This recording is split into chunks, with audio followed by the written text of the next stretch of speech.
안녕하세요. 우리 수영 신앙강좌에 오신 여러분들 주님의 이름으로 환영하고 축복합니다.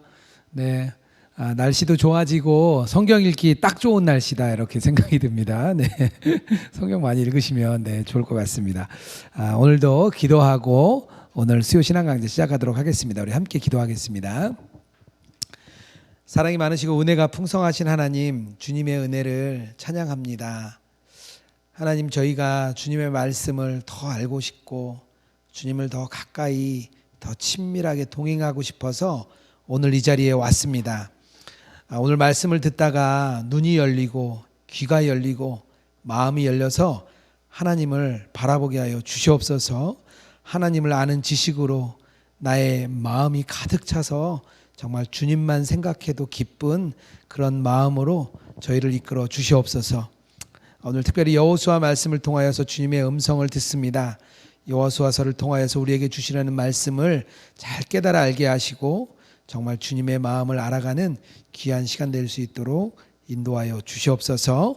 오늘 모든 시간 주님께 맡겨드리며 거룩하신 예수님 이름으로 기도드렸습니다. 아멘. 네, 어려운 모세오경 5가지 창출내민신에서 신명기까지 지나가고요. 오늘은 여호수아서 들어가도록 하겠습니다. 오늘 제가 본문을 하나 뽑았는데요. 여호수아 11장 23절입니다. 우리 같이 한 목소리로 읽어보도록 하겠습니다. 읽겠습니다. 이와 같이 여호수아가 여호와께서 모세에게 말씀하신 대로 그 온 땅을 점령하여 이스라엘 지파의 구분에 따라 기업으로 주매 그 땅에 전쟁이 그쳤더라. 아멘. 그동안 여호수아서를 여러 번 읽으셨을 거예요, 아마. 근데 한번 여호수아서 이렇게 하면 이렇게 눈을 감고 머릿속에 여호수아서가 어떻게 생겼는지, 생겼다니까 좀 그러네요. 하여튼 어떤 요지가 생각나는지 한번 눈을 감고 잠깐 한번 좀 생각해 보세요. 제가 10초만 드리겠습니다.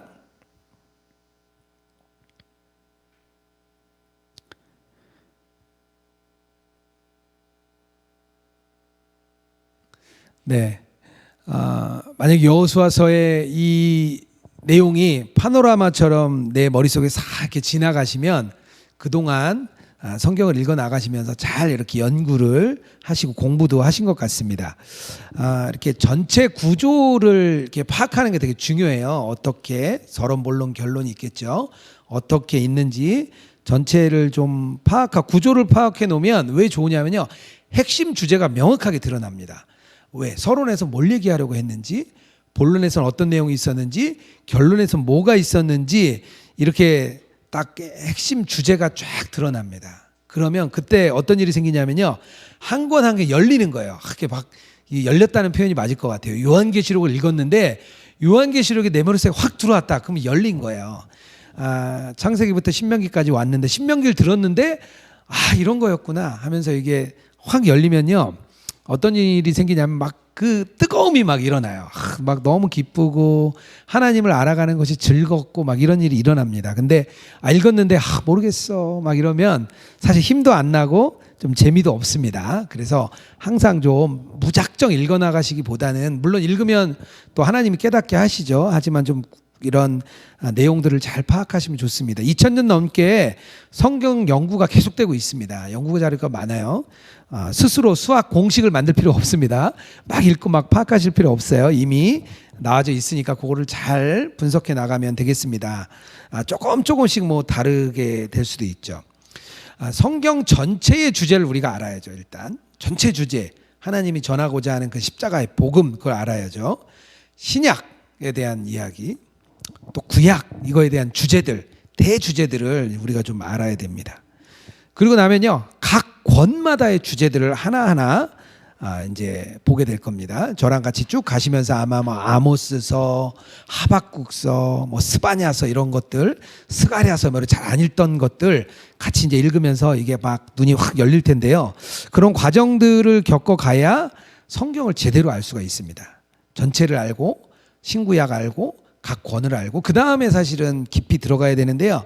저희는 조금 방법을 다르게 큐티를 먼저 배우다 보니까 큐티로 너무 깊숙이 먼저 쑥 들어가다 보면 자신의 마음에 와닿는 구절, 그러니까 전체의 주제가 있어요. 근데 전체의 구절에 가는 게 아니라 그 대주제를 빼먹고 내가 마음에 오는 구절만 이렇게 따라가다 보면 이렇게 조금 좀 이렇게 위험할 수 있습니다. 뭐냐면 자기만의 성을 구축할 수가 있어요. 자기만의 성을 딱 구축하면 어떤 문제가 생기냐면요. 이제 뭐라 그래야 되죠? 자기만의 틀이 딱 생겨서 어느 누구의 이야기도 좀 이렇게 들리지가 않습니다. 그렇게 되면 자기 스스로의 영적 권위가 생겨서 아무에게도 권위를 주지 않고 내가 느끼고 내가 말씀 읽으면서 깨달은 거를 너무 좋아 이렇게 내가 충분하다 이렇게 되면 안 됩니다. 수도원에 있는 수도사들이 그랬다 그래요. 매일 성경 읽고 매일 수도 생활하고 기도하고 노동하고 하니까 자신의 영적인 상태가 교만해지고 높아졌다는 거예요. 그래서 그들은 꼭 했던 게 뭐냐면요. 자신의 영적인 멘토가 있었습니다. 멘토에게 꼭 이야기를 하고 멘토와 정기적인 미팅, 정기적인 나눔을 가지면서 멘토의 권면에 따라서 스스로를 잘 점검했어요. 그리고 자신을 낮추고 회개하고 금식하는 과정을 거쳤습니다. 이 과정을 제가 자꾸 말씀드리는 거는 놓치지 않아야 돼요. 왜냐하면 우리가 예수님과 동행하는 일이 너무 행복한데요. 자칫하면 스스로의 이 틀을 만들 수 있고요. 그런 분들이 어떤 일이 생기냐면 거짓자가 생깁니다. 그러면 동행일기에서의 사람과 이 글과 삶이 완전 다른 사람이 돼버려요. 근데 이 거짓자가 생긴 사람은요, 우리가 깨뜨려 줄 수가 없어요. 왜냐하면 자기만의 성을 쌓기 때문에 누구의 이야기도 듣지 않습니다. 그래서 동행일기를 쓰면서 자기의 일기와 자기의 삶이 가까워지더라고요. 유성 목사님 그런 설교 하셨죠. 설교한 거와 또 전한 대로 자기의 삶이 간격이 없도록 해야 된다. 동일합니다. 우리가 동일기를 써나가면서 자신의 삶과 말씀과 이 깊이가 서로 간격이 없도록 계속 좁혀나가는 일이 필요합니다. 그래서 영적인 멘토 계속해서 이렇게 잘 두시면서 잘 따라와 주시면 좋을 것 같습니다. 오늘 여호수아의 신학적 대주제가 있습니다. 첫 번째는요, 땅을 준다는 겁니다. 땅을 분배하잖아요.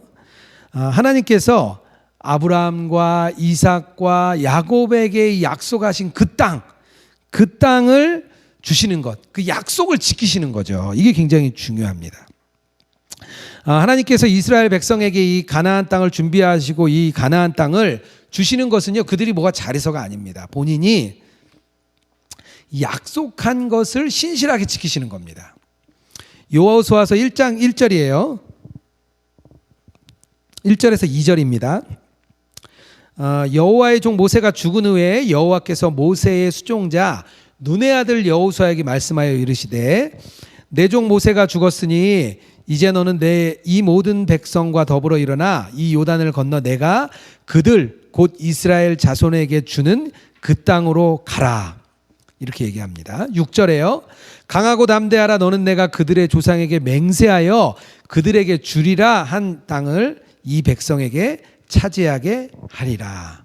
하나님이 땅을 주시는데요, 약속한 땅을 주시는 겁니다. 본인이 이스라엘과 맺은 그 언약에 대해서 충실하게 자신이 이행하시기 위해서 내가 대신 싸우겠다. 그리고 각 지파에게 공평하게 땅을 배분해 주십니다. 가나안 땅은요, 이스라엘 백성에게 주는 하나님의 성전의 확장판입니다. 이스라엘에게 성전을 주셨죠. 먼저 성막을 주신 거고요.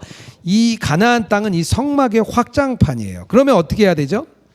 거룩하게 살아야죠. 시내산에서 그들에게 말씀을 주실 때 너희는 얘기했죠.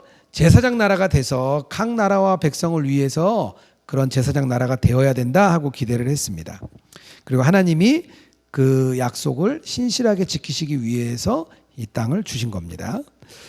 계속 이게 나오는데요. 여호수아서 11장 23절입니다.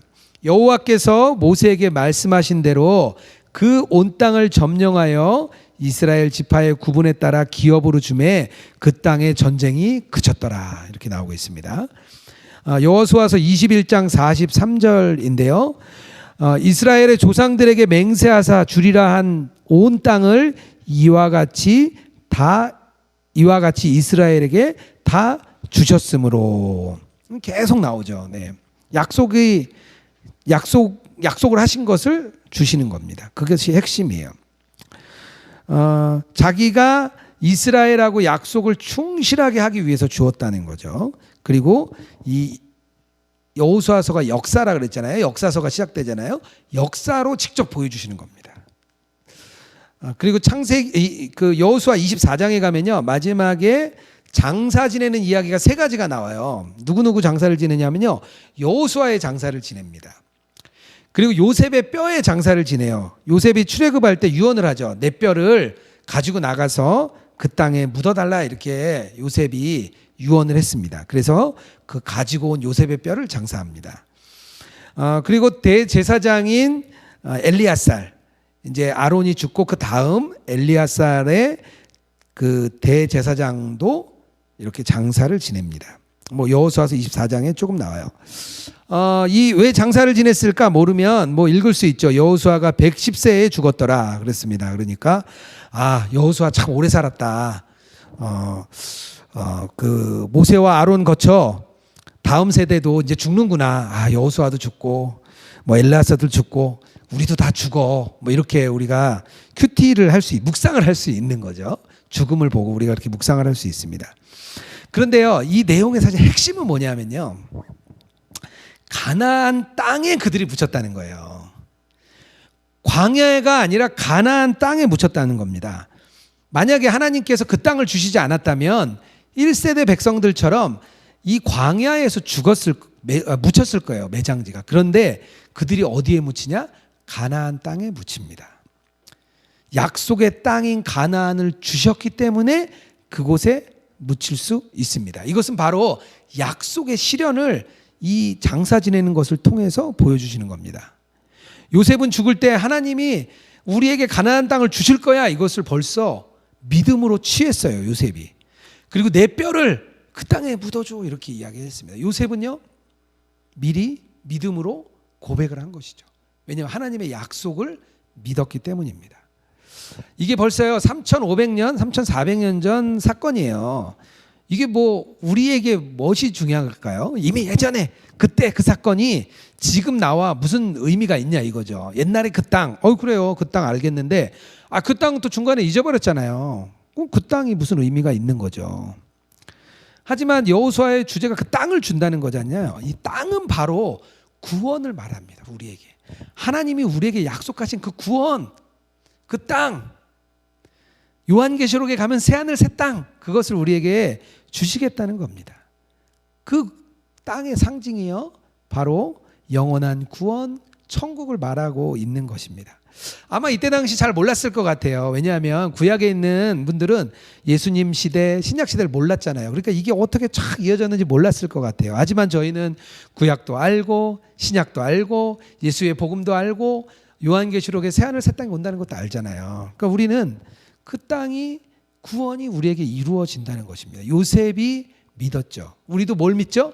예수님이 재림에 오시고 예수님이 재림에 오실 때 새하늘 새 땅을 주신다는 거예요. 이것이 굉장히 중요한 여호수아서의 대주제입니다. 이것을 좀 알아야 돼요. 약속을 지킨다는 거. 그런데 한 가지 더 우리가 보여야 될 건 뭐냐면요, 이거는 계속해서 역사를 통해서 이루어 나가시는 건데요, 그렇다면 이스라엘 백성들도 하나님의 약속대로 신실했는가? 과연 그들은 하나님의 약속대로 신실하게, 얘기했잖아요. 약속을 잘 지키면 축복을 주고 약속을 안 지키면 저주하겠다, 이렇게 분명히 약속을 하셨어요. 이 두 가지의 신학적 주제를 가지고 역사서를 쭉 끌고 가는 겁니다. 이해를 하시면서 오늘은 약속을 지키시는 것 좀 보시면 될 것 같아요. 여호수아서의 책 이름 여호수아입니다. 여호수아의 본래 이름이 호세아였어요. 호세아. 민수기 13장 16절에 이렇게 나옵니다. 모세가 땅을 정탐하러 보낸 자들의 이름이라 모세가 눈의 아들 호세아를 여호수아라 불렀더라, 이렇게 이야기합니다. 여호수아라고 이름을 개명해줘요, 모세가. 여호수아는 무슨 뜻이냐면 헬라어로 따지면 예수스입니다. 예수스. 영어로 지저스겠죠. 지저스. 한국말로는 예수님을 말하고 있습니다. 헬라어가 좀 우리랑 좀 비슷해요. 예수스. 야훼는 구원이시다, 뭐 이런 뜻이 되고요. 야훼께서 구원하신다, 뭐 여호수아, 뭐 예수, 다 같습니다. 나사렛 예수 할 때 그들은 이미 여호수아의 이름을 아마 생각했을 것 같습니다. 여호수아서가 이제 여호수아서의 저자가 여호수아라고 인정을 하고 있습니다. 모세의 신임받은 장군이었죠. 출애굽기에서 아주 앞장서서 싸우는 장군이었어요. 전쟁에서 뭐 많은 공을 혁혁하게 세웁니다. 또 정탐꾼의 일원으로 갈렙과 함께 정탐하에 들어갔다가 아주 신앙적인 보고를 했던 사람입니다. 그런데 여기에 1절에 보면요, 모세의 수종자라고 나옵니다. 뭐 비서라는 뜻도 되고요, 뭐 장관이라는 뜻도 되는데요, 두 가지를 다 했던 것 같아요. 정말 모세를 가까이에서 섬겼던 비서, 그런 사람인 거죠. 기록 연대는 1410년에서 1350년 정도 이렇게 생각합니다. 왜냐하면요, 다윗 때가 한 1000년 정도 되거든요. BC 1000년 정도. 그래서 350년 정도 앞에 쓰여진 걸로 봅니다. 중요한 거는요, 리더십이 모세에서 여호수아로 개종되는 장면이 나옵니다. 그래서 모세와 여호수아의 참 공통점이 많아요. 이제 중간에 보면 사자를 만날 때 여호수아도 신발을 벗습니다. 그것은 거룩한 것이니 내 신을 벗으라. 그래서 신발을 벗어요. 유월절도 지키게 하고요, 백성들도 굉장히 성결하게 합니다. 전쟁에서 손을 드는 일도 비슷하고요, 정탐꾼 파견하는 것도 비슷합니다. 그리고 땅을 막 정복하는 것도 비슷해요. 그리고 마지막에 이렇게 고별사를 막 하는 것까지 너무 비슷한 게 우리 여호수아와 모세의 공통점입니다. 좀 다른 점이 있다면요, 모세는요, 이 가나안 땅에는 들어가지 못했고 그 약속의 땅을 보기만 했던 그런 좀 안타까움이 있죠. 하지만 여호수아는요, 백성들을 이끌고 요단강을 건너서 그 땅을 들어가죠. 모세는요, 구약 시대의 율법을 상징하는 존재입니다. 모세 그러면 제일 먼저 율법이 떠올라요. 우리는 이제 나중에 신약이나 구약에 이제 나중에 뒤에 가면 모세 이렇게 얘기할 때는 율법을 이야기한다고 보시면 됩니다.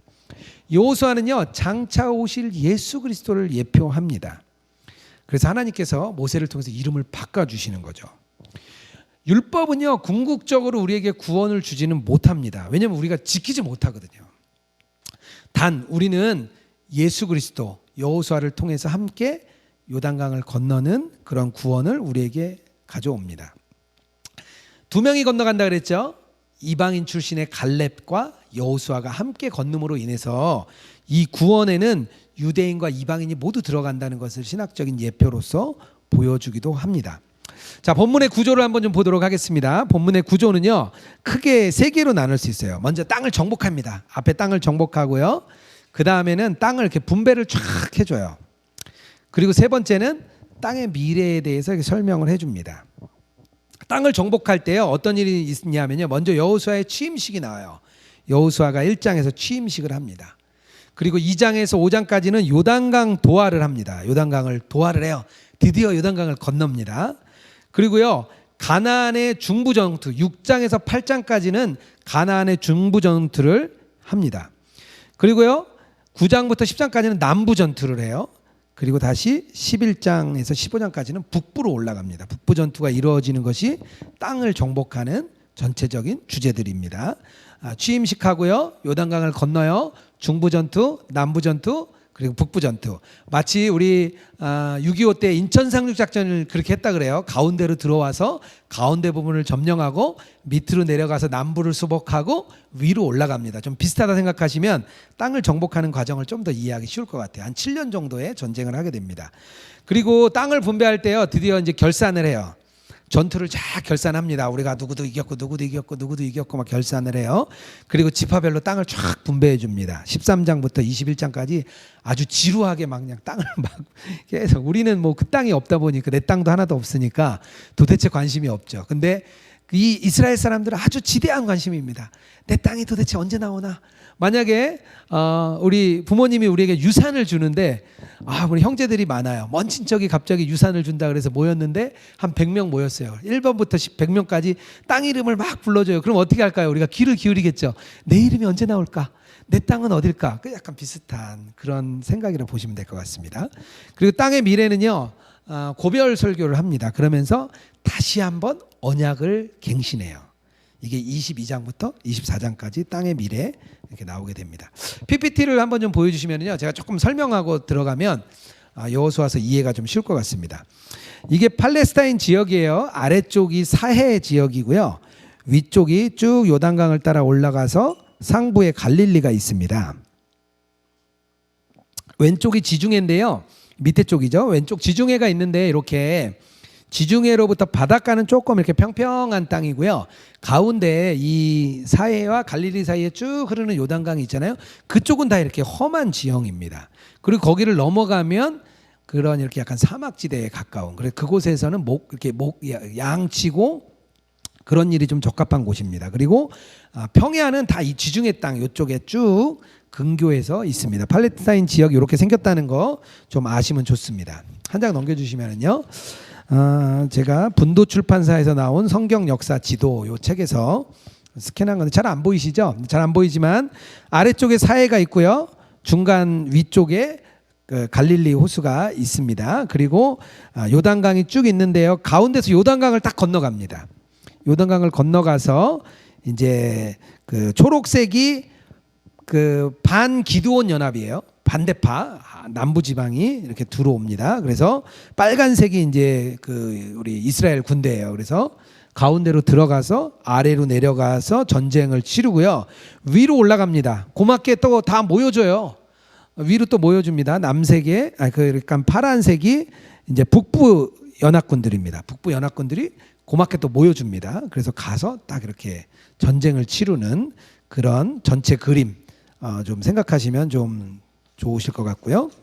한 장 넘겨주시면은요. 조금 이해하기 쉽게 제가 조금 확대를 좀 했습니다. 요거는 포이에마 성서지도. 제가 자꾸 얘기하냐면 저작권 때문에 제가 포이에마 성서지도에서 제가 좀 따왔습니다. 에돔왕을 여기서 만나죠. 이렇게 사해 밑으로 해서 쭉 사해를 돌아서 에돔 땅, 모압 땅을 지나서 쭉 올라갑니다. 그래서 거기 모압 평지 보이죠? 모압 평지에서 나중에 누가 얘기하죠? 모세가 이렇게 착 마지막 연설을 하게 되고요. 거기를 건너면 여리고성입니다. 약간 거기가 이렇게 좀 거뭇거뭇하죠? 지형이 높다는 얘기입니다. 가운데 중심으로. 그래서 여리고성을 건너게 됩니다. 한 번 더 확대해 보겠습니다. 모압 평지에서 요단강이 그렇게 크지 이제 뭐 큰 적은 아니니까요. 이렇게 건너서 한강처럼 막 이렇게 크지 않더라고요. 이렇게 건넙니다. 그리고 거기 길갈에서 이제 그 진을 치고요. 그리고 여리고성 이렇게 가까워요. 굉장히 가깝게 보입니다. 여기서 할례를 베풀죠. 여리고성을 함락하고 아이성을 함락하는 것까지 이렇게 그 아래쪽이 예루살렘 성이고요. 또 기브온이 그 밑에 있습니다. 예루살렘 성은 다윗 때야 가서야 성을 탈취할 수 있습니다. 그러니까 이때 당시는요 이렇게 도시국가라고 다 보시면 될 것 같아요. 그래서 나중에 땅을 뭐 사사기에서 그렇죠 땅을 다 했는데 뭔가 또 땅을 점령하라는 거예요. 분명히 다 줬는데 왜냐하면 곳곳마다 뭐 100명, 적게는 50명, 많게는 뭐 500명, 1000명까지 부락부락의 족속을 이루며 살았기 때문에 다 정복을 해 들어가야 돼요. 아니면 그 팀들이 마치 레지스탕스나 강도 소굴처럼 계속 남아있게 됩니다. 그래서 계속해서 이제 점령을 해나가야 됩니다. 하나 더 넘겨주시면은요. 요거는 부흥가 개혁사에서 ESV 성서 지도에서 제가 본 건데요. 제가 좀 이것저것 좀 많이 찾아봤어요. 사진을 좀 보여드리려고.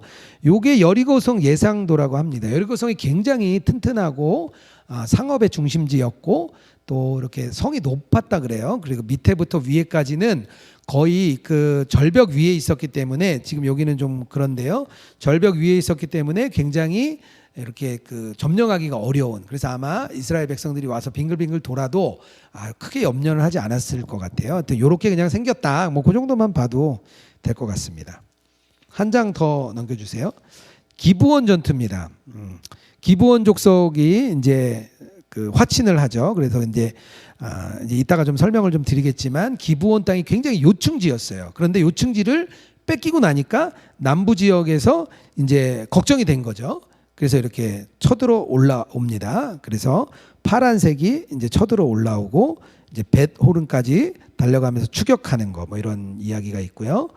여호수아가 이렇게 기브온을 도와주기 위해서 길갈로부터 이렇게 넘어오는 장면들 이렇게 그림 머릿속에 한번 그냥 그려놓으시면 돼요. 이따 제가 설명할 때 이런 그림이겠구나 이렇게 좀 생각해 보시면 좋습니다. 또 하나 넘겨주시면은요. 여호수아가 정복한 가나안 성들입니다. 그냥 이렇게 뭐 쭉쭉 보시면 될 것 같아요. 좌측 그 뭐죠 이렇게 지중해 쪽에 있는 샤론 평야라고 있는데요. 그쪽에는 정복 이야기가 나오지 않습니다. 그쪽은 이야기 나지 않고요. 이런 성들의 정복 지역 계속해서 그 근처 이 정도 있다 뭐 정도 아시면 될 것 같습니다. 그리고 12지파 이따가 뭐 보여드릴 건데 한번 좀 보여주시죠. 12지파까지. 요단 동편 오른쪽이죠. 요단강 오른쪽에 아래 사이에 위에 갈릴리 바다가 있는데요. 므낫세 반지파 맨 위에 있죠. 갓지파 르우벤지파. 요거 시험에 많이 나오더라고요. 제가 수련목 시험 볼 때 갓 르우벤 므낫세 반지파 이렇게 쓰라고 나오는데 전 죽어도 안 외워지더라고요. 하여튼 이렇게 있다는 거 그냥 아시면 될 것 같아요. 그리고 아래쪽에 유다지파가 이제 좋은 땅을 좀 차지했습니다. 그리고 시므온 지파, 단 지파, 에브라임, 므낫세, 이사갈, 스불론, 아셀, 납달리 이렇게 아래부터 위로 쭉 올라가면서 땅을 이렇게 배치를 해줍니다. 그래서 여호수아서 뒤쪽 중간에 땅을 나눠줄 때 요 지역의 이제 성들을 다 설명해 주는 거예요. 우리 그 같이 읽는 공동체 성경 읽기에 보면 사파가 너무 잘 나왔더라고요. 일러스트가 잘 나왔는데 지역을 쭉 돌아가면서 어디부터 어디까지라고 설명을 해주는 게 가나안 땅의 12지파의 땅입니다. 이따가 또 설명을 좀 드리도록 하겠습니다. 이 정도로 지도 보고요. 이제 또 다시 설명드릴게요. 여호수아가 취임할 때 여호수아를 향한 하나님의 명령이 있었어요. 뭐냐면 약속의 땅을 차지하라. 내가 너와 함께 하겠다. 이렇게 얘기합니다. 내 평생에 1장 5절인데요. 내 평생에 너를 능히 대적할 자가 없으리니 내가 모세와 함께 있었던 것 같이 너와 함께 있을 것임이라 이렇게 격려를 해주고 있습니다. 조건이 있는데요. 믿음이에요. 믿음. 강하고 담대하라. 이게 믿음이 있어요. 또 하나 순종을 해야 되는데 뭐냐면요. 율법을 주여러 묵상하고 지키라. 이런 두 가지의 조건입니다. 항상 두 가지가 계속 나와요. 결과는요. 내가 형통할 거야. 내가 승리할 거야. 이것이 바로 여호수아의 취임의 핵심입니다. 우리 잘하는 내용을 또 이야기해 주는 겁니다. 드디어 요단강을 도하할 준비를 합니다. 요단강은 3일 안에 건널 것이니까 너희들 다 준비해라. 그런 얘기입니다. 그리고 요단강 2장에 가면요. 그 여호수아서 2장에 가면 요단강을 건너기 전에 우리가 잘 아는 이야기가 나오죠. 정탐꾼을 보냅니다. 정탐꾼을 여리고로 보내죠. 여리고성은요. 가나안을 이렇게 점령하는 데서 아주 중요한 관문과 같은 곳이었기 때문에요. 이곳을 두 정탐꾼을 보냅니다. 한번 그 실패했죠. 모세가 12명이나 보내가지고 실패를 했어요. 그래서 여호수아가 이제 그 차세대 지도자잖아요. 그래서 보니까 모세가 너무 많이 보냈어. 12명이나 보냈는데 나중에 2명만 딱 이렇게 좋은 얘기를 하잖아요. 그러니까 여호수아는 2명을 딱 보냅니다. 2명을 딱 보냈는데 여리고성에 들어가서 기생 라합의 집에 딱 들어갔는데 걸렸어요. 걸려가지고 이제 도망을 가야 되는데 라합이 딱 숨겨줍니다. 그리고 이제 딱 그 여리고성에서 군인들이 왔을 때 저쪽으로 갔으니까 빨리 따라가라고 이렇게 이야기합니다. 그래서 그들이 발가기 위에 빠졌다가 우리 라합의 그런 기지에 의해서 살아나죠. 정탐꾼을 살려준 라합이요 요청을 해요. 우리가 잘하는 것처럼 우리를 살려달라. 나를 구원해달라. 그런 이야기를 합니다. 그리고 자기의 가족들, 좀 우리의 가족들라 좀 구원해달라 이야기를 합니다. 우리가 왜 가족 구원을 위해서 많이 기도하잖아요. 그 성이 이렇게 함락될 때 그 성에다가 붉은 줄, 창문에다 붉은 줄을 매라 그러죠. 그래서 뭐 이게 뭐 예수 그리스도의 피다 뭐 이렇게 얘기하는데 조금 그거는 이제 좀 더 나간 설명인 것 같고요. 어쨌든 붉은 줄을 알아볼 수 있게 맵니다. 라합이 기생이었지만요, 그는요 눈이 있었어요. 눈이 어떤 눈이냐면요, 하나님을 보는 눈이 있었습니다. 우리가 계속 얘기하잖아요. 예수님을 바라보자. 눈이 있어야 돼요. 눈이. 근데 이 라합은 눈이 있었습니다. 또 기생 라합은요 시대를 볼 줄 알았어요. 시대를. 왜냐하면요 이 보니까 사람들이 너희들이 이미 요단 동편에 이 승승장구하면서 올라오는 이야기를 우리가 이미 다 들었어. 우리의 간담이 녹았어. 다 아는 거예요. 기생 라합은 시대를 보는 눈이 있는 그런 사람이었습니다. 그러다 보니까요 그는 위대하신 하나님 보는 눈이 있으니까 그 위대하신 하나님을 믿었다 이렇게 볼 수 있습니다. 우리가 기생 라합의 믿음은요, 단순히 그냥 감정적으로 아니면 관념적으로 이렇게 믿은 게 아니에요. 자기의 믿음을, 자기의 목숨을 걸고 행합니다. 그들을 믿었으니까 그들을 감춰주었죠. 그들을 믿지 않고 그래도 우리 여리고성 든든한 곳이야. 그래도 여리고성에 역사와 전통이 있지. 거기 뭐 히브리 백성들 뭐 별거 아니야. 이렇게 생각했다면 아마 그들을 감춰주지 않았겠죠. 그는 그런 믿음의 행동을 의지적으로 표현을 했습니다. 여호수아 14장에 가면 우리가 잘 아는 갈렙의 이야기가 나오죠. 이 땅을 나에게 달라. 자기가 결단하고 행동으로 보여줍니다. 야고보서는요, 행함이 없는 믿음은 죽은 믿음이다, 이렇게 말을 합니다. 우리가 믿음에 대해서 기생 라합을 보면서요, 우리가 잘 생각을 해봐야 됩니다.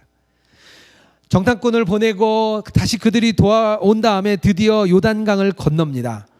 요단강을 건널 때에 레위 제사장들이 법궤를 먼저 내고 요단강을 건너요. 한 2,000구빗 정도 이야기를 하니까 한 뭐 45cm에서 50cm를 보통 팔꿈치 하나를 1규빗이라고 얘기하거든요. 45cm에서 50cm 정도 이야기하는데요. 한 900m에서 1000m, 1km 정도 먼저 먼 거리에서 본진과 떨어져서 먼저 언약궤가 건너갑니다. 당시가요, 봄철 추수기였기 때문에요, 물이 잔뜩 불어나 있을 것이다, 이렇게 추측을 합니다. 그래서 요단강이 물이 많았는데 갑자기 요단강이 멈춰섭니다. 그리고요, 이스라엘이 따라서 안전하게 건너갑니다. 여호수아서 3장 11절이에요. 보라, 온 땅의 주의 언약궤가 너희 앞에서 요단강을 건너가나니. 법궤가 먼저 건너갔어요. 13절입니다. 온 땅의 주 여호와의 궤를 맨 제사장들의 발바닥이 요단의 물을 밟고 멈추면 요단 물이 곧 위에서부터 흘러내리던 물이 끊어지고 한 곳에 쌓여 서리라. 물이 멈추겠다는 거예요. 하나님께서 요단강을 먼저 건너가시는 것을 보여줍니다. 기적을 먼저 보여주는 거죠. 요단강이 멈추는 기적을 보여줌으로 인해서 홍해를 건널 때의 그 기적을 다시 한번 그들에게 보여줍니다. 홍해를 건널 때 내가 너희들에 앞서서 건너고 너희들보다 앞서서 싸울 것이다, 이 약속을 다시 보여줍니다. 여기서 발 아래 선다, 이런 표현은요, 발 아래 둔다, 이런 것은요, 승리하고 정복하는 그런 개념입니다. 옛날 고대, 그때 근동지방이요, 고대 근동지방에서는요, 바다, 강, 이거는요, 어둠의 세력, 악의 세력, 혼돈, 무질서, 이런 것들을 보통 강과 바다로 이야기를 했습니다. 결국 하나님께서 먼저 건너시면서 그를 바다 아래 둔다는 것은요, 어둠과 악의 세력을 하나님이 발 아래 두시겠다는 거예요. 하나님이 요단강을 멈추게 하심으로 인해서 그곳의 혼돈과 무질서를 내가 먼저 정복하겠다, 보여주시는 겁니다. 보니까 그 유기성 목사님이 지난 주일에 이렇게 제가 일기 보니까, 다른 분들 일기 쓴 거 보니까 이렇게 주일 설교 말씀이 요단강을 건너는 이야기의 말씀을 하셔서 저도 이렇게 봤는데요. 이렇게 건널 때의 그 믿음에 대해서 이야기를 했죠. 우리 인간 편에서는 믿음, 하나님 편에서는요, 하나님의 일하심입니다. 요 하나의 상황에도요, 우리가 두 가지로 볼 수 있어요. 하나님 편에서는 내가 먼저 일하는 거야. 우리 편에서는요, 믿음의 발을 한 걸음 걷는 거예요. 근데 저는 동행일기가 좀 그런 것 같아요. 우리가 동행일기 매일의 일상을 쓸 때요, 우리 편에서는 믿음의 길을 걷는 거죠. 하나님 편에서는요, 우리를 늘 도우시는 거예요. 이 동행일기가 매일의 요단강 사건이라 저는 생각합니다. 시선이 다른 거죠. 하나의 시선을 놓고 바라보는 하나님의 시선과 우리의 시선, 이게 믿음인 것 같아요. 하나님의 눈으로, 인간의 눈으로 이렇게 보는 것. 그래서 요단강을 건너는 일은요, 굉장히 이렇게 특별한 그 사건입니다. 요단강을 건넜어요. 근데 길갈에서요, 하나님이 할례를 행하라고 합니다. 그리고 유월절을 지킵니다. 할례를 행한다는 것은요, 사실은 전쟁을 앞두고 있는 것은요, 있을 수 없는 일이에요. 아까 그 지도에서 보셨죠? 요단강 굉장히 가까워요. 그 여리고성과 길갈이 엄청나게 가깝습니다. 아주 가깝게 있는 거리예요. 조금만 가면 볼 수 있을 정도의 그런 거리입니다. 야곱의 딸 디나가 강간을 당하고 그 화가 난 시므온과 레위가 세겜에게 이야기하죠. 자, 우리 딸을 시집 보내줄 테니 너희들 다 할례를 받아야 된다. 그래서 어떻게 해요? 다 할례를 받죠. 그리고 그들이 움직이기 어렵게 할 때 가서 다 죽이는 사건이 나옵니다. 그만큼 할례는요 위험한 일이었어요. 그런데 적진을 앞에 두고 하나님은요 할례를 행하라는 거예요. 거룩하라는 거예요. 자칫하면요 가나안 족속이 급습하면요 그냥 죽을 수밖에 없어요. 그런데 하나님이 명령하시니까 순종을 합니다. 아마 광야에서는 할례를 행할 수 없었기 때문에 가나안 전쟁을 앞두고 명령하셨던 것 같아요. 이 일은 굉장히 부질없어 보이는, 인간 편에서는 굉장히 실용적이지 않은 일입니다. 하지만요 믿음으로 이것을 가나안 백성은 행합니다. 왜냐하면요 계속 얘기하잖아요. 이 군대, 이스라엘 군대의 핵심은요 거룩함입니다. 거룩함. 여기는 무기가 뛰어나고 전술이 뛰어난 게 아니라 그들의 핵심은 거룩함이 먼저인 군대이기 때문입니다. 그런데 하나님께서 어떻게 하시냐면요 이미 그들에게 두려움을 주셨습니다. 여호수아서 5장 1절인데요. 아모리 사람의 모든 왕과 해변의 가나안 사람 모든 왕들이 여호와께서 요단물을 이스라엘 자손들 앞에서 말리시고 우리를 건너게 하셨음을 듣고 마음이 녹았고, 이렇게 얘기합니다.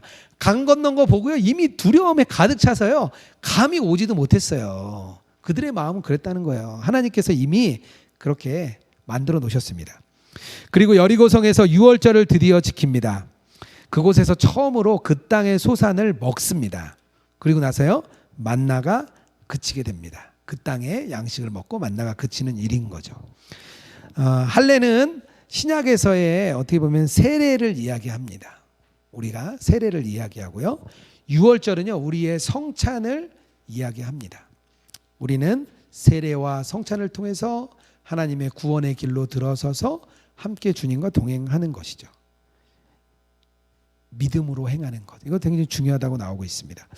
여호수아가 그리고 하나님의 군대 장관을 만나는 장면이 또 이어서 나옵니다. 그리고 드디어 가나안 전투를 들어갑니다.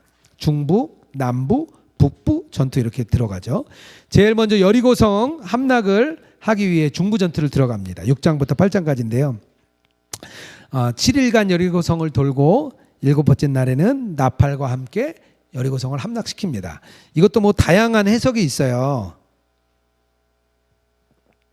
뭐 200만 이스라엘 주민이 한 번에 소리를 지르면 뭐 초음파, 음파 때문에 이게 뭐 무너지냐 안 무너지냐 뭐 그런 연구를 하는 분들도 있고요. 뭐 여러 가지 이거를 사실적으로 해결하려고 하는 노력들이 많이 있습니다. 그런데 우리가 뭐 믿음으로 취하면 되는 거죠. 분명히 7일간 믿음으로 돌았기 때문에 우리가 믿음으로 그 일이 일어났다는 것을 믿을 수 있습니다.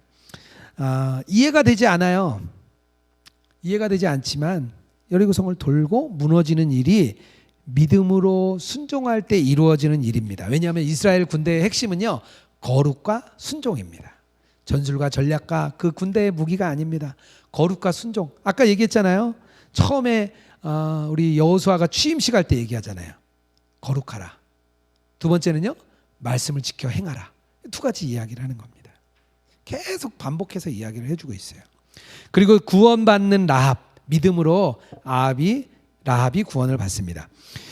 그리고 나서 아이성을 다시 정복하기 위해 가죠. 좀 아이성은 작다고 생각하고 몇 명만 뽑아서 갔다가 패하고 맙니다. 그리고 나서 보니까 이 아간이라는 사람의 범죄로 인해서 우리가 벌을 받은 걸 알게 됩니다. 아담의 범죄로 이스라엘 백성의 죄가, 이 에덴 땅에 죄가 들어오게 되죠. 온 인류의 그 죄가 아담으로 인해서 들어오게 됩니다. 동일하게요. 아간의 죄로 인해서 이스라엘에게 죄가 들어오는 것입니다. 비슷하게 이해하시면 될 것 같아요. 어쨌든 아간을 심판한 후에 다시 아이성을 점령하게 됩니다. 그리고 에발산에서 단을 쌓고 축복과 저주를 또 선포합니다. 자기들이 율법을 다 지키겠다. 그 말씀에 순종하겠다. 그것을 우리 예식을 거쳐서 진행하게 됩니다. 중부 전투를 마치고 드디어 남부 전투로 내려갑니다. 근데 남부 전투를 할 때 기브온 사람들이 이렇게 속임수를 이렇게 해요. 그래서 마치 오래된 음식과 옷을 입고 멀리서 온 것처럼 와서 화친을 맹세합니다. 그런데 그때 하나님께 묻지 않고 바로 화친을 맹세를 해요. 그리고 나서 그들이 가까운 백성이라는 것을 그제서야 알게 되죠. 남방 아모리인 동맹군 연합이 그것 때문에 쳐들어오게 됩니다. 이 다섯 왕이 쳐들어오게 되는데요. 그 기브온이 이 이스라엘 백성에게 이렇게 항복했다는 이야기를 듣고, 기브온 땅이 굉장히 중요한 요충지였기 때문에요, 이스라엘 수중에 함락된 것 때문에 굉장히 이들이 위험하게 된 것을 알게 됩니다. 그래서 그들이 연합하고 기브온을 향해서 달려옵니다.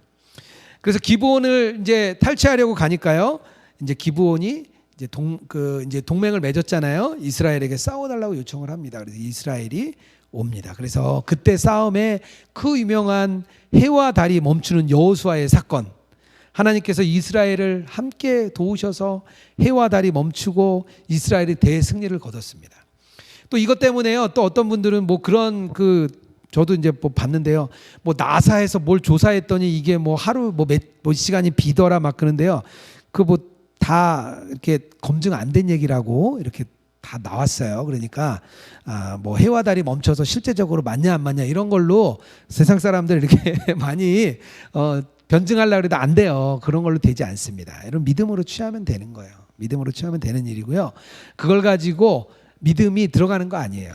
믿음은 하나님의 말씀으로 들어가는 거기 때문에 우리는 그냥 그 복음을 그대로 전파하면 나머지는 주님이 하시는 거지, 우리가 이게 뭐 과학적으로 뭐 어떻게 됐다 이런 잘못된 이야기 괜히 했다가 오히려 신뢰만 떨어뜨릴 수 있습니다. 그런 이야기들, 어쨌든 여호수아의 사건 딱 나옵니다. 남부 전투를 마치고요, 드디어 이제 북부 전투로 올라갑니다. 11장부터 15장까지 북부 전투로 올라가는데요, 하솔랑 야빈이 북부 연합군을 모아줘요. 고맙게 모아줘요. 이렇게 하나하나 찾아가서 싸우려면 힘든데 고맙게 모아줍니다. 그래서 다시 이스라엘이 이제 북쪽으로 올라갑니다. 이스라엘이 계속해서 승승장구하니까 북쪽의 가나안 백성들이 놀란 거예요. 그래서 여러 왕들이 모여서 동맹을 체결하고, 야, 안 되겠다, 우리가 지금 여기 이스라엘 백성이 나왔는데 올라왔는데 오합지졸인 줄 알았더니 중부를 털고 밑으로 내려가서 남부도 점령하고 지금 위로 올라올 것 같아. 그래가지고 그들이 이제 모여서 나옵니다. 메론 물가에서 이들과 크게 대전해서 또 승리를 하게 됩니다. 그리고 나서 이스라엘이 온 땅을 점령하는 사건이 15장까지의 전투 사건이 쭉 나옵니다. 그리고 이제 11장까지죠. 11장 1절부터 15절까지 이렇게 나오게 되고, 11장 11장은요 전투를 결산을 해요. 가나안 정복 사업, 그 이제 요약을 하는 거예요. 다 패배한 왕들을 이렇게 쭉 적어보니까 31명, 요단 서편에 31명, 요단 동편에 2명, 이렇게 왕들을 패배하게 했습니다. 진짜 중요한 얘기는 지금이에요. 가나안 정복을 할 때 이런 걸 세상 사람들한테 얘기해 줘야 돼요. 가나안 정복을 할 때 어떤 일이 있냐면요, 기존의 가나안 땅, 가나안 백성들, 가나안 도시를 철저하게 괴멸시킵니다. 어른부터 아이까지 다 죽여버립니다. 이것을 전문 용어로 헤렘이라고 이야기합니다. 헤렘이라는 뜻은요, 타협하지 않고 무조건 살상하고 진멸하는 전문 용어예요. 그러니까 이 가나안 정복 시에 헤렘이라는 이야기가 일어납니다.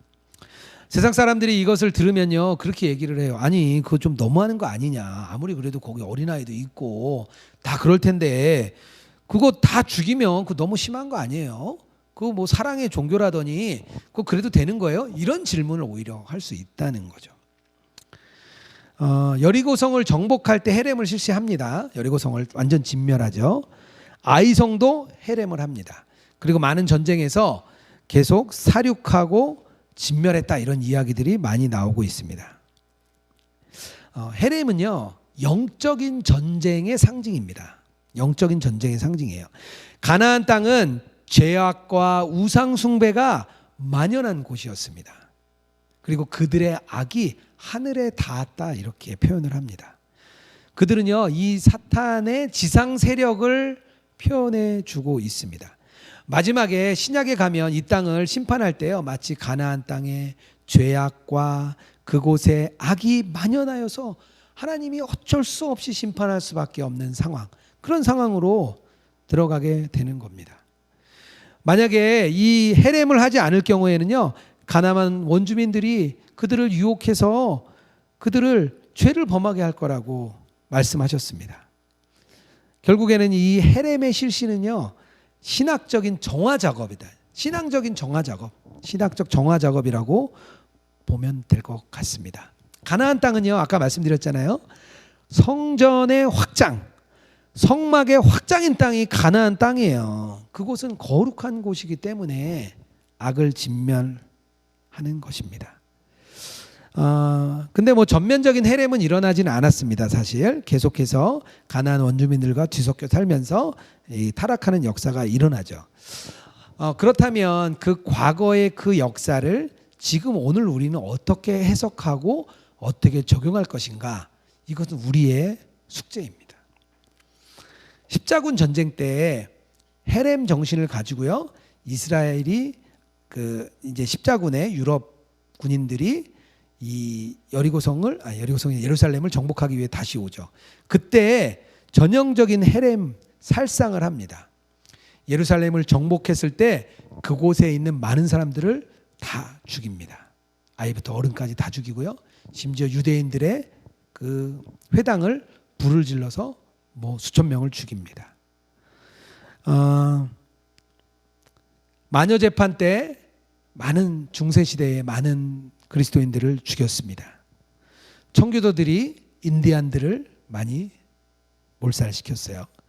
2차 세계대전 때 홀로코스트라는 유대인들을 죽이는 일을 할 때 그때 당시에 독일의 교회들이 묵인하고 아무 이야기 하지 않습니다. 그러니까 이런 이야기들이 우리가 많이 생각해 볼 문제인 것 같아요. 우리 그리스도인들이 지금 시대에 이 헤렘을 어떻게 적용할 것이냐, 이것을 어떻게 해석할 것이냐, 이것은 우리의 숙제입니다. 이게 바로 세계관인 거예요. 이런 그 결론을 어떻게 내리는지 성경적으로 결정해 나가는 걸 바로 세계관이라고 볼 수 있습니다. 이거를 잘 우리가 자꾸 연구하고 생각하고 주님의 마음을 물어나가면서 해 나가야 됩니다. 토지 분배를 13장부터 21장까지 하죠. 우리 땅이 없어요. 우리가 너무 지루해요. 듣는데 참 지루하더라고요. 막 빨리 읽고 싶어서 저도 이럴 때 막 그 속독으로 귀에다 꽂고 막 억지로 막 읽게 할 정도로 참 힘든 일입니다. 하지만 이스라엘은요, 한 번도 자기 땅을 가진 적이 없었어요. 왜 우리가 이렇게 살다가 결혼해서 아이를 낳고 살다가 자기 집을 장만했을 때 너무 좋잖아요. 집이 크든 작든 상관없어요. 내 집을 장만할 때 우리가 참 기쁜 일이 있잖아요. 노예로 살았죠. 소작농으로 살았죠. 유랑민으로 살았죠. 그 땅은 한 번도 자기 땅이었던 적이 없는 이스라엘 백성에게 처음으로 자기 땅이 주어졌습니다. 하지만 그 땅의 참 주인은 사실 하나님이시죠. 하나님이 세상 가운데 특별하게 가나안 땅을 이렇게 성소로 구분하시고 그들에게 주신 것입니다. 이제부터 이스라엘 백성들은요, 제사장 역할을 잘해서 세상의 모든 민족이 하나님께 돌아오는 일을 해야 될 때가 됐습니다. 그 일을 그들에게 맡겨주신 거예요. 그 땅 안에서. 땅 이야기는 한번 쭉 읽어보세요. 여호수아의 고별사가 나옵니다. 세겜 언약이라고도 하는데요. 고별사는 뭐냐면요, 그런 얘기를 해요. 너희가 가나안 땅에 들어가면 참 적각꿀이 흐르는 좋은 땅인데 동시에 하나님의 선물이지만 너희에게 유혹과 올무가 될 수 있는 곳이다. 가나안 땅이 워낙 기름지고 비옥하기 때문에 여기서 의식주가 해결되면 더 이상 하나님을 너희들이 필요로 하지 않게 될 수도 있어. 까다로운 언약의 구정, 까다롭게 언약 지키는 것보다 너희 육체적인 쾌락과 욕망을 만족시키는 쪽으로 이렇게 따라갈 수 있어.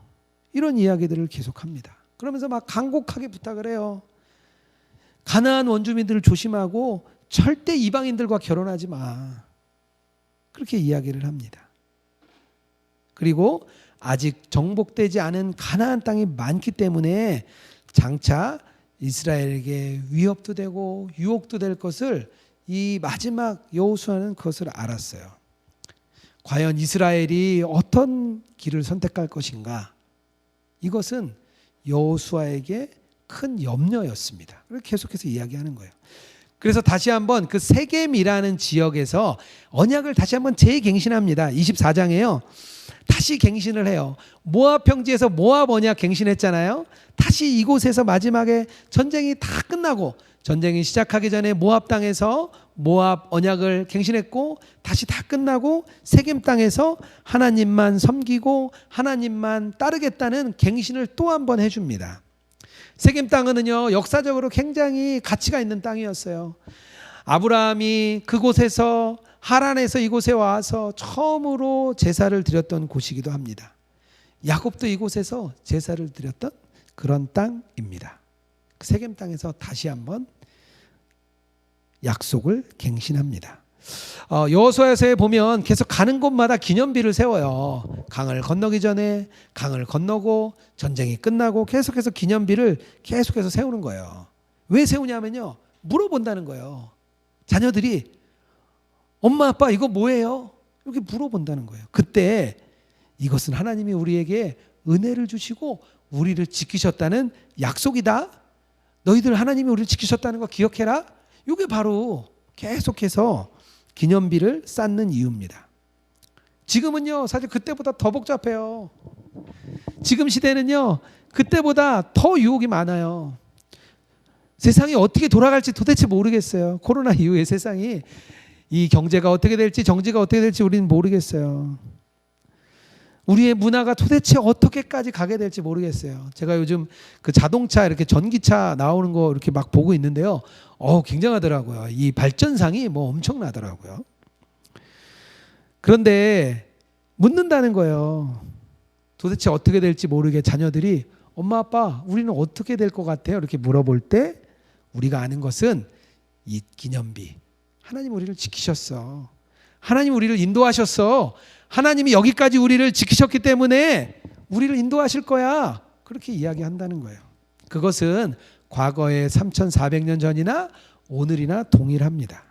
왜냐하면요, 역사를 하나님 주관하시기 때문입니다. 하나님이 그 역사를 계속 주관하시는 하나님이시기 때문에 그 하나님이 주관하시는 역사는 그날이나 오늘이나 그때나 지금이나 동일합니다. 그렇다면 이 여호수아서를 통해서 우리가 알아야 될 것은 하나님이 약속을 지키신다는 거예요. 오늘날 우리에게도 하신 약속을 신실하게 지키실 것입니다. 우리 부모님이 아직 하나님을 믿지 않지만 기도하는 중에 그래, 내가 너희 어머니 아버지를 구원해 줄 거야 하신 약속을 우리는 그때가 언제가 될지 모르지만 신실하게 지키신다는 거예요. 우리 자녀들이 아직도 세상에서 방황하고 있지만 하나님께서 그래, 너희들도 언약의 백성이야 이렇게 말씀하셨기 때문에 그때나 지금이나 하나님이 우리를 지키시고 인도하시고 새하늘 새 땅까지 이끄실 것을 우리에게 약속을 하신 것입니다. 이런 내용이 여호수아서의 내용입니다. 제가 여기서 마치고 싶은데요, 사사기를 조금 하고 가면 네, 딱 마치면 딱 좋을 것 같은데요. 사사기설 다음 주가 저희가 기도하는 시간이니까요. 좀 사사기를 요즘 조금 읽고 있어서 제가 5분에만 더 하도록 하겠습니다. 사사가 뭐냐? 이것만 알아도 사실은 조금 더 이해가 훨씬 쉽습니다.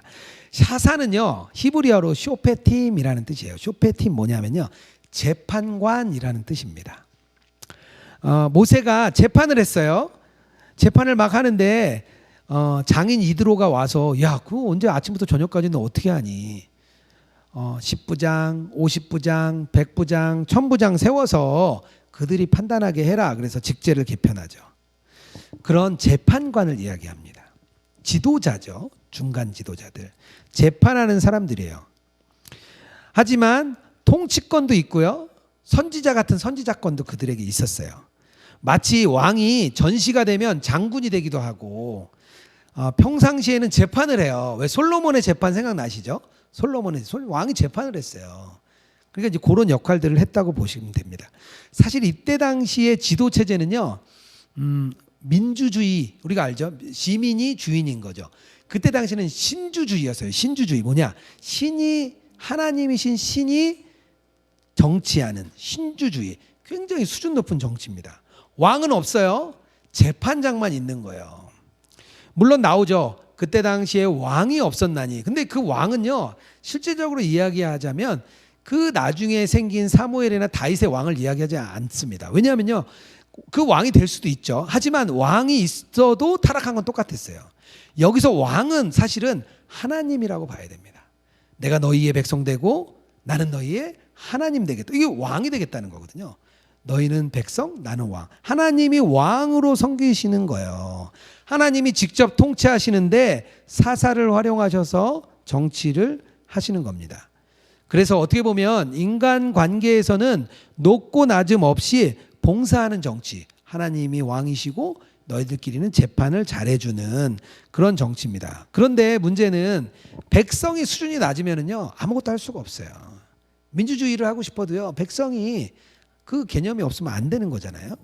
결국에는 이스라엘 백성의 낮은 생각 때문에 결국에는 꽃피우지 못하고 혼란과 범죄의 역사로 가게 됩니다.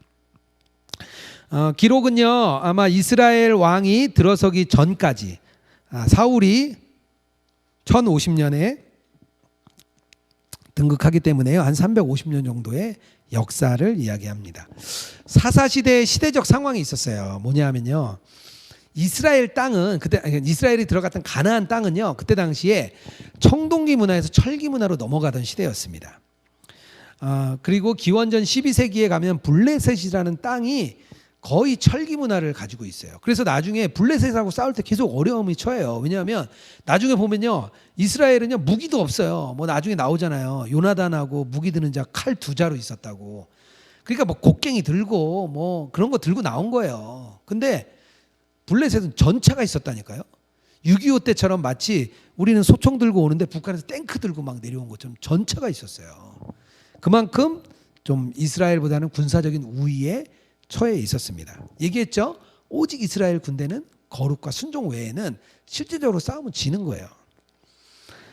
이스라엘 군대가 그때 당시에는 왕정이 없었기 때문에 중앙 집권이 없었기 때문에 각각 지역마다 은사를 부여하신 사사들이 지도력을 발휘했습니다. 어떤 때 전시에는 전쟁도 물리치고요. 평소에는 중재하고 판결하는 역할을 했다는 거. 그리고 하나님의 대행자 역할을 한 게 바로 사사 쇼페팀이었습니다. 그때만 해도 뭐 아마 이렇게 12지파로 다 나눠주잖아요. 그러고 나니까 힘이 좀 분산됐어요. 그러니까 싸울 힘이 좀 부족했겠죠. 그리고 문제는요, 이 이스라엘 백성 외에 가나안 족속들하고만 싸운 게 아니라 나중에는 계속 타락하면서 자기들끼리 또 싸웁니다. 자기들끼리 같은 민족끼리 싸움이 됩니다. 결국에는 350년을 종교 암흑기다 이렇게 표현을 합니다. 그렇다면 왜 종교 암흑기가 되었을까요? 왜 종교 암흑기가 되었냐 이거죠. 이 약속의 땅에 들어간 이 이스라엘 백성들이 그렇게 행복하게 들어갔는데 왜 이스라엘 백성이 종교 암흑기로 전락하게 됐냐는 거죠. 금방 우리 마친 여호수아서에 여호수아가 죽을 때 2가지를 당부합니다. 첫 번째는 그곳의 모든 민족을 몰아내고 땅을 정복해라. 군사적인 정복을 해라. 첫 번째 약속. 두 번째는요. 가나안 사람을 풍습을 본받지 말고 하나님만을 섬기라. 신앙적인 승리를 해라. 2가지를 제시했습니다. 2가지를 제시했어요. 그런데 이 2가지를 다 지키지 못합니다. 사사기서에 구조가 있는데요. 서론 본론 결론이에요. 서론 본론 결론 뭐 쉽습니다. 서론은요 이 2가지의 실패에 대해서 나와요. 군사적인 실패, 신앙적인 실패 2가지에 대해서 서론에 딱 이야기해 줍니다. 2가지의 서론이 나와요. 특이하게 본론에서는요 사사가 12명이 나옵니다. 좀 길게 나오는 사사가 6명이에요. 짧은 사사가 6명이에요. 66 쉽죠? 6명의 이야기, 긴 이야기가 나오고요. 6명의 소선지자, 소사사, 그러니까 대사사, 소사사 이렇게 표현할게요. 근데 갈수록 타락을 해요. 첫 번째 사사는요 누구냐 하면요 갈렙의 동생이 나와요. 뭔가 좀 가까워 보이죠? 굉장히 좀 마지막에는요 거의 삼손인데요 거의 뭐 타락의 극치죠. 하여튼 갈수록 점점 타락합니다 사사들이. 그리고 결론에서는요 이 그 약속의 땅에서 실패한 그 일이 어떻게 결과로 나타나는지 아주 죄악 2가지를 대표적으로 보여줍니다. 레위인의 죄, 지파의 죄, 두 가지 이야기를 강력하게 보여줍니다. 신앙적인 부패, 윤리적인 부패 두 가지를 보여줌으로 인해서 서론본론 결론의 이야기로 사사기가 이어집니다. 그래서 가나안 땅에서 일어나고요. 350년간의 이야기가 나오게 됩니다. 오늘 요 정도까지만 하고요. 그러면서 뭐 좀 이제 아시겠죠? 읽어 나가시면서 요거 이렇게 사사기 읽어 나가실 때 뭐 300용사 우리 기드온 300용사 나오잖아요. 뭐 그거 보면서 막 좋죠. 너무 뛰어난 사사들인데 사사들에게 집중해서 하나하나를 이렇게 봐야 될 필요도 있고요. 지금처럼 전체적인 그림을 통해서 하나님의 심정이 어땠는지, 도대체 이 사사 시대에 사사들을 보내신 하나님의 심정이 어땠는지 패턴이 계속 나오거든요. 범죄하고 하나님이 진노하고 압제하고 그럼 다시 또 탄원하고 다시 구원하고 또 다시 재범죄, 이런 일이 계속 돌아갑니다. 이런 일들이 일어나는 거를 이렇게 보면서 사사기의 안타까운 상황들 보면서 하나님의 마음을 좀 이렇게 잘 보시면 좋을 것 같습니다. 그래서 다음 주에는 사사기와 룻기를 제가 묶어서 이렇게 하면서요, 요 이야기들을 쫙 펼쳐 나가면서 스토리를 좀 말씀드리도록 하겠습니다. 제가 기도하겠습니다. 하나님 아버지, 오늘 여호수아서를 통하여서 하나님의 약속을 지키시는 그 말씀을 들었습니다.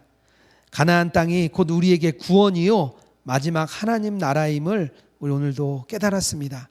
하나님께서 약속을 하시고 지키시는 그 신실하신 하나님, 그리고 역사와 세상을 주관하시는 그 하나님, 오늘도 우리를 지키시고 역사를 주관하시는 줄 믿습니다. 정말 우리가 믿음으로 우리가 가나안 땅을 걸어가게 하여 주시옵소서. 우리의 한 걸음의 순종을 주님 기뻐 받으시고 그 땅 가운데 거룩하게 순종하며 살아가는 저희들이 될 수 있도록 인도하여 주시옵소서. 감사드리며 거룩하신 예수님 이름으로 기도드렸습니다. 아멘.